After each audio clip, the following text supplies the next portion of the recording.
Reaction. तो चलिए हमारे साथ, हम आपको दिखाते हैं अपने रिएक्शंस।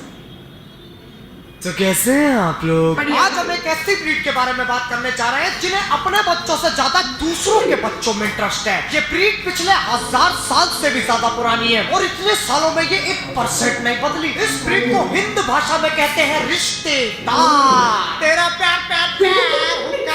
ये वही लोग हैं जिनसे मिलना तो कोई नहीं चाहता, लेकिन मजबूरी है। ये वही लोग हैं जो इतने घटिया जोक मारते हैं जिन्हें सुनकर इंसानियत से विश्वास उठ जाए, लेकिन तब भी दांत फाड़ के हंसना पड़ता है, चाहे अंदर से कितनी ही चीखें निकल रही हो। ये वही लोग हैं जो अपना लेफ्ट वाला पिछवाड़ा उठा के प्लास्टिक फटने जैसी बात मारते हैं और फिर सब एक दूसरे को ऐसे देखते हैं जैसे कुछ हुआ ही नहीं है। और अगर तुम गलती से हंस दिए, ओ मजे ही आ जाते हैं। खैर ऐसी बहुत सारी चीजें हैं जो आज हम लपेटेंगे, तो इसीलिए आओ यार शुरू करते हैं बिना किसी बकचोदी के।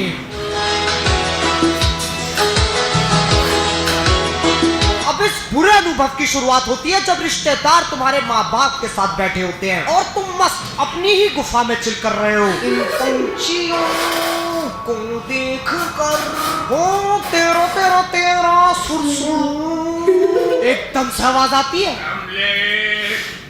बेटा कमलेश। ये सुनते ही तुम्हारे कान खड़े हो जाते हैं क्योंकि ये तो स्वयं बाबूजी की आवाज है। तुम उठ के उस जगह जाते हो जहाँ से वो आवाज आ रही है। हाँ जी पापा। बेटा ये अंकल तुम्हें याद है? याद करो, इनसे तुम कभी नहीं मिले हो। तुम्हारी नजर जाती है उन अंकल पे और वो तुम्हें ऐसे देख रहे होते हैं जैसे 21वीं सदी में डायनासोर का बच्चा देख लिया हो। और फिर उनके मुंह से ये 4 जादुई शब्द निकलते हैं, कितना बड़ा हो गया है। अरे है मेरा क्या कितना किसके लिए बड़ा हो रहा है ये जान के आप क्या लो। पर्सनल होने की बहुत ही नाकाम कोशिश है ये। अरे मैं कोई पौधा हूँ जिसे 10 साल बाद देख के कह रहा हूँ कितना बड़ा हो गया है। अब तुम्हारे पिताश्री तुमसे कहते हैं, बेटा अंकल के पैर छुओ। देखो यार मुझे पैर छूने में कोई दिक्कत नहीं है ना, मैं अंकल के पैरों की तरफ बढ़ रहा हूँ। मेरी उंगलियां 1 सेंटीमीटर दूर होंगी उनके पैरों से। अचानक से मेरे दोनों हाथ पकड़ लेंगे और बोलेंगे, अरे बस बेटा नहीं पैर मत छुओ, इसकी क्या जरूरत है। मुझे उससे भी कोई दिक्कत नहीं है, लेकिन ये सुनकर मैं अपने पिताश्री को देखता हूँ। बेटा पैर छुओ। नहीं बेटा पैर मत छुओ, मत छुओ, मत छुओ। दोनों के दोनों क्या करवाना चाह रहे हो मुझसे? उस वक्त मन करता धरती में घुल के अपनी जान दे देता हूँ, कम से कम ये तो नहीं सहना पड़ेगा। लेकिन नहीं, अभी तो बस शुरुआत है। रिश्तों के भी रूप बदलते हैं।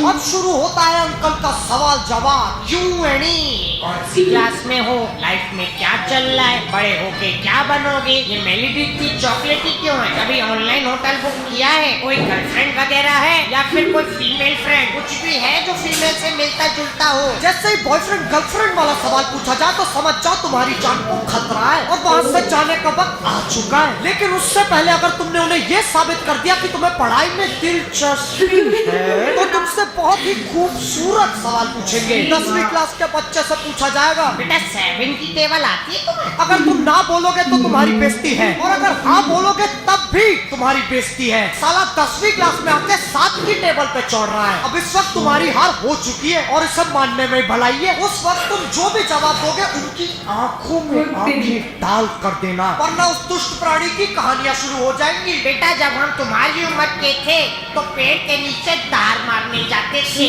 और धार मारते मारते पूरी 7 की टेबल बोलते थे। 7 1 7।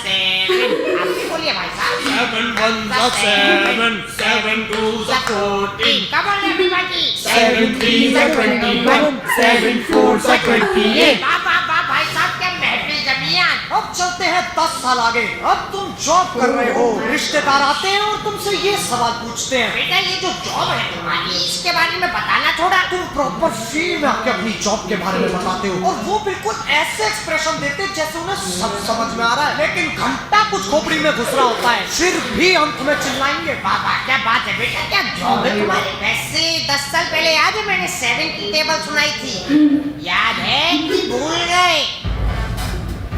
यार ये सोच रहे हैं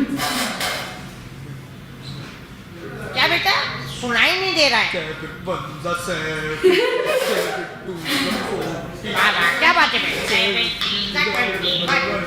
स्लो कर रहे हैं। नए नए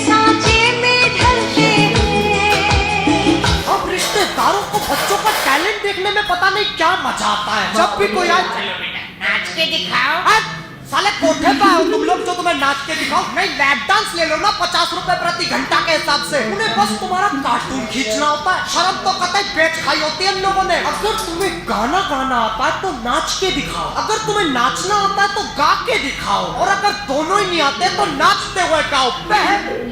लेकिन बकचोदी यहाँ खत्म नहीं होती। बुरे से बुरे अजीब से गरीब टैलेंट देखने इन लोगों को। तुम कराटे सीखते हो, ये लो तकिया शुरू करो। अपने पैर हेलीकॉप्टर की तरह घुमा सकते हो। घुमाओ घुमाओ। तुम भगते बहुत तेज हो। बेटे 10 तक गिन रहा हूँ, गली का एक चक्कर लगा के आओ।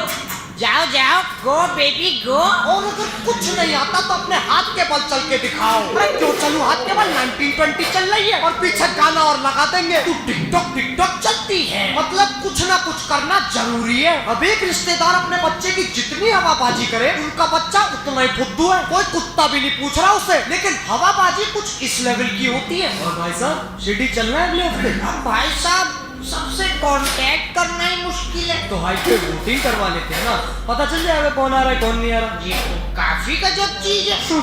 अच्छा गजब से याद आया, आपका बेटा नहीं दिख रहा। अजी वो तो चांद पे गया। कैसी बातें कर रहे हैं? नहीं नहीं जी एस्ट्रोनॉट बन चुका है वो तो भेजा है नासा वालों ने चांद पे। अच्छा अच्छा। पापा उन नुक्कड़ नाटक वालों ने पेट डाल दिया। पापा नवाज बनना कुछ करो ना। क्या क्या कर रहे हैं? चल वापस जा चांद पे। नए खिलाड़ी खेले खेलेंगे। अब हम इतनी बकचोदी सहते हैं, इतनी मेहनत करते हैं, लेकिन हम छूटते नहीं है। हमें पता है हैप्पी एंडिंग जरूर मिलेगी। अंत में इन जुल्मी रिश्तेदारों में से कोई ना कोई पैसे जरूर देगा। आखिरकार उनके जाने का वक्त आता है। वो घर से बाहर निकलते हैं, अंकल का हाथ उनकी पीछे वाली जेब में जाता है और वो अपना 6 साल पुराना बटुआ निकालते हैं। उसमें से 500 की हरी पत्ती अपने हाथ में लेते हैं। तुम्हारे चेहरे पे हल्की सी मुस्कुराहट आती है और दिल में तो भैया बल्ले ही बल्ले। तुम्हें अपनी मेहनत का फल मिलने वाला होता है, अचानक तुम्हारे बाबूजी बीच में आ जाते हैं। अरे भाई साहब इसकी क्या जरूरत है?